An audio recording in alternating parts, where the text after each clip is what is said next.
Vai usar da palavra o presidente da direção, Dr. José Ribeiro Castro.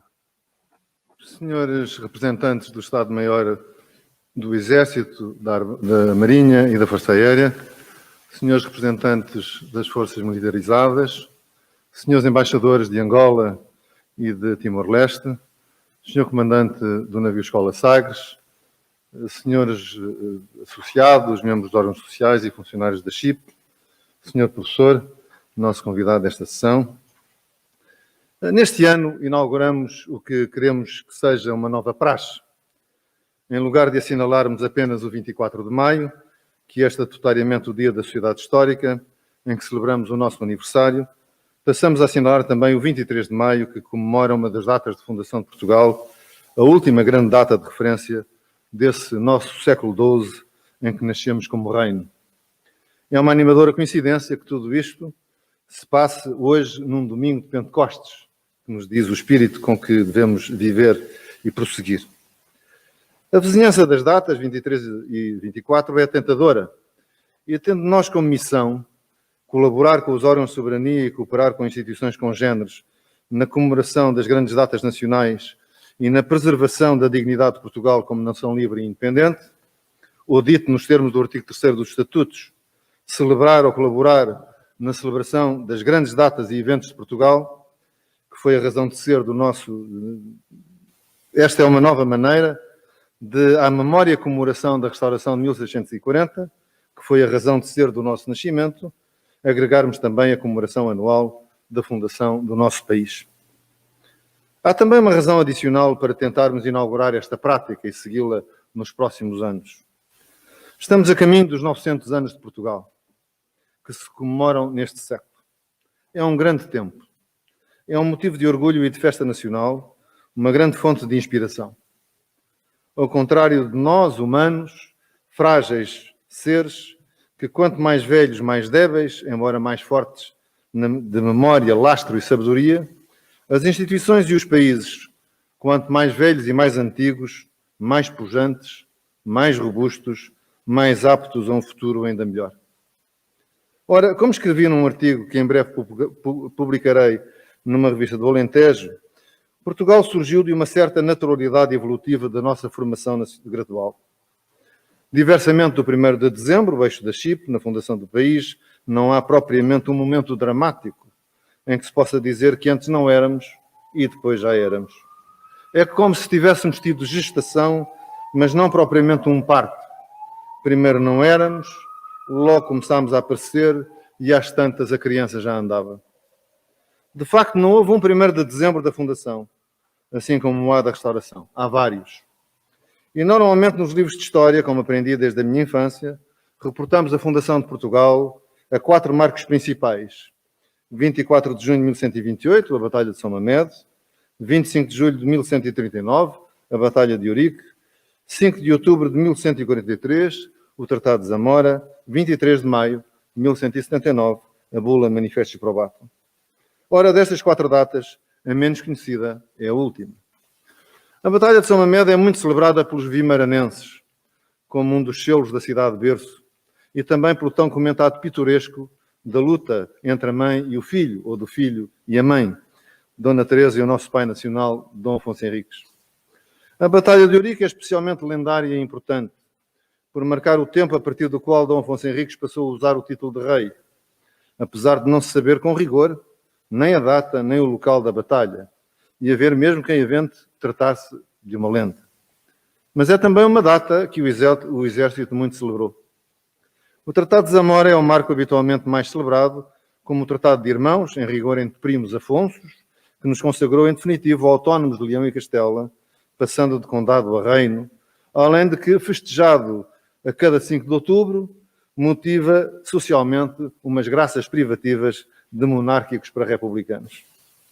O 23 de maio de 1179 é de todos esses marcos, como disse, o menos conhecido e o menos evocado, sendo embora o definitivamente mais marcante no plano internacional. Pela primeira vez, o Papa Alexandre III declarava de forma inequívoca o reconhecimento de Portugal como reino e Dom Afonso Henriques como rei e salvaguardava os territórios adquiridos na guerra como fazendo parte integrante de Portugal. Vale a pena recordar o essencial deste texto papal dedicado a caríssimo in Cristo filho Alfonso, ilustre portucalense regi, ejusque heredibus in perpetuum rei memoriam. Isto é, ao caríssimo filho em Cristo Afonso, ilustre rei dos portugueses, e a seus herdeiros in perpetuum. Começava pelas palavras que lhe servem de título. Manifestis probatum, és de argumentis quod, dizendo, está claramente demonstrado,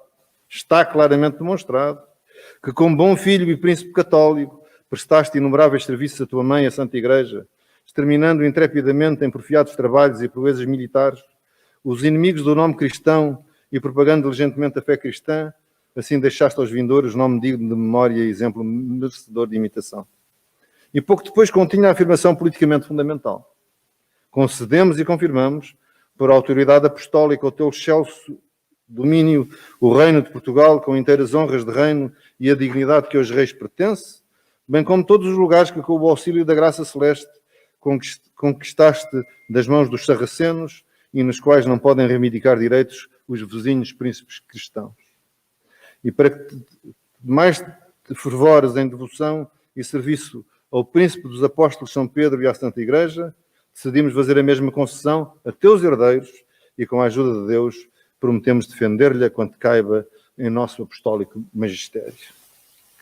Perante a comunidade internacional, como hoje diríamos, da época, a Sociedade das Nações ou Nações Unidas do século XII europeu, ou se preferirmos, no espaço do império moral da cristandade, o seu chefe, o Papa, confirmava sem margem para qualquer dúvida que éramos perante todos reino próprio, independente e separado, plenamente soberano no seu território, de maneira indisputada e indisputável, sem qualquer limite, entre tantos que a história acumula, de que a força e a ambição, por si sós, não lograram no mundo triunfos duradouros.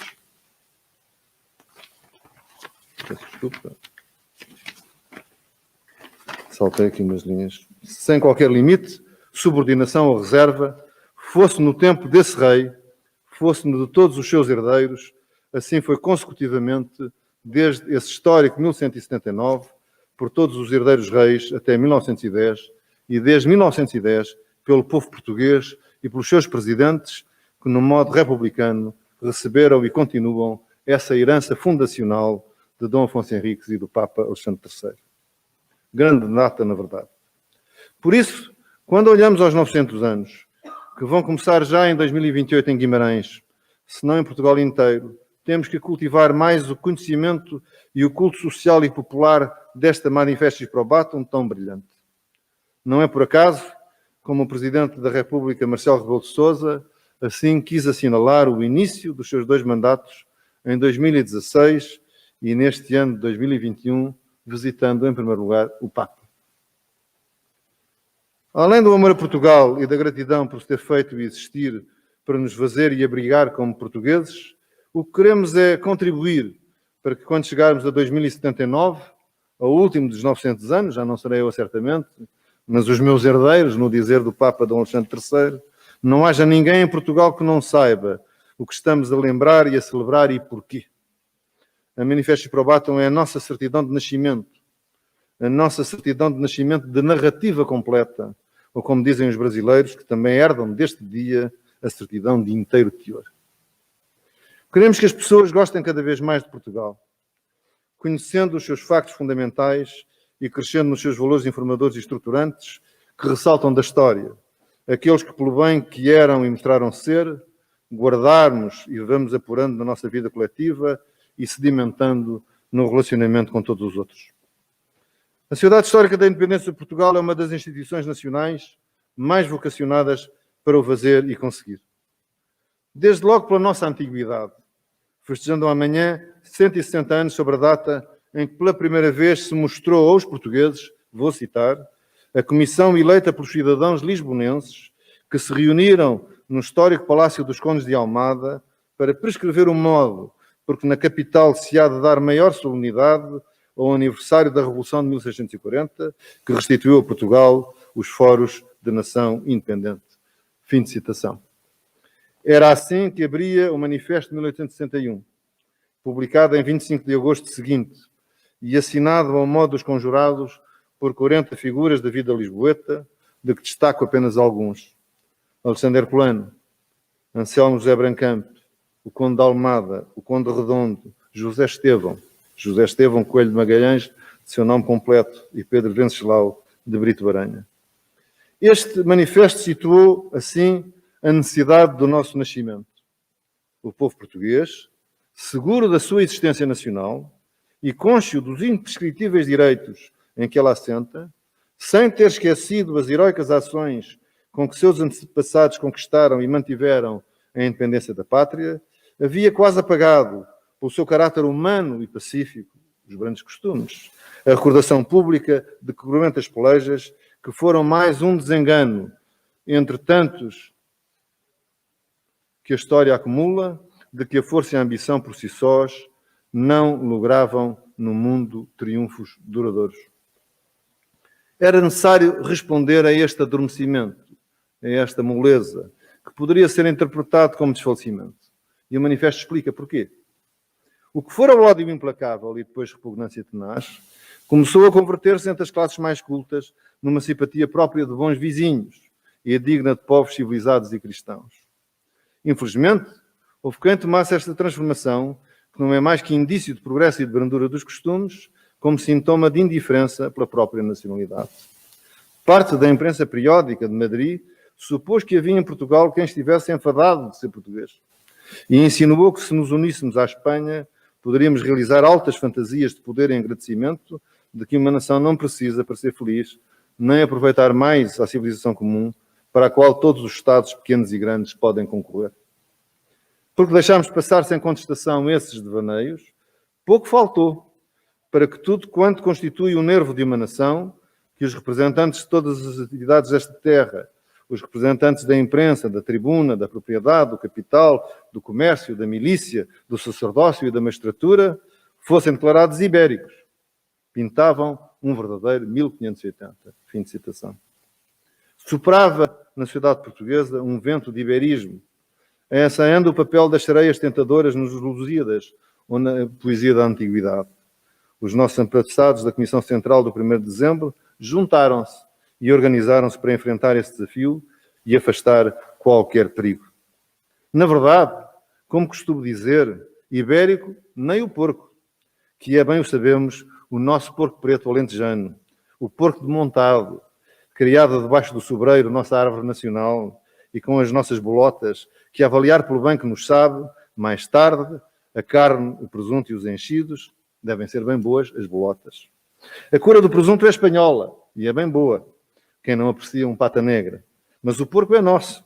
A cura não é ibérica, é espanhola. E o porco também não é ibérico, é português. O manifesto foi, por isso, claríssimo e perentório.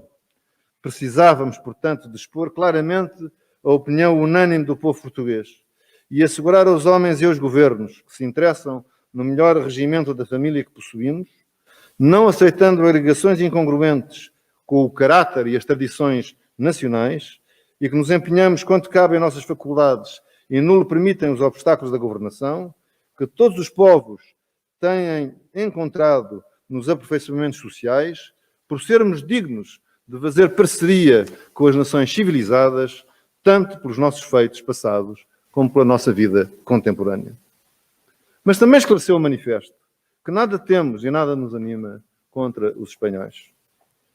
Portugal, avivando e celebrando com mais solenidade o aniversário da conquista da sua independência em 1640, nem pretende ferir o pundonor da briosa nação espanhola, nossa amiga e aliada, nem ressuscitar os ódios que outrora inimizaram os dois povos convizinhos.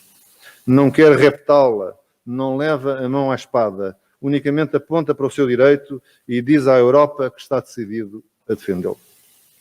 Nenhum outro motivo inspirou os portugueses a ideia de manifestar o seu patriotismo, determinando sem insinuação, nem concerto prévio, na capital, nas províncias, em cidades e aldeias, repor na memória nacional, com a devida solenidade, o aniversário da restauração da nossa independência em 1640. É isso que ainda hoje fazemos. Foi para isto que nascemos. E 160 anos depois, após muitos e variados serviços prestados a Portugal e à sociedade portuguesa, aqui continuamos, no mesmo palácio onde começámos, com a mesma determinação de servir a pátria e a sua ideia, servir os portugueses e o seu bem, olhando mais o futuro do que o passado, porque do passado, guardamos certamente a memória que nos explica e nos justifica, mas o que nos alimenta é o sonho, sobretudo o sonho, a ambição, o propósito de fazermos mais, de irmos mais além e de sermos sempre melhores. Que grandes sejam os nossos dias. E como abençoou o Papa Alexandre III há 8 séculos e meio atrás, também sejam grandes os dias dos nossos herdeiros in perpetuum. Viva Portugal, viva a Sociedade Histórica.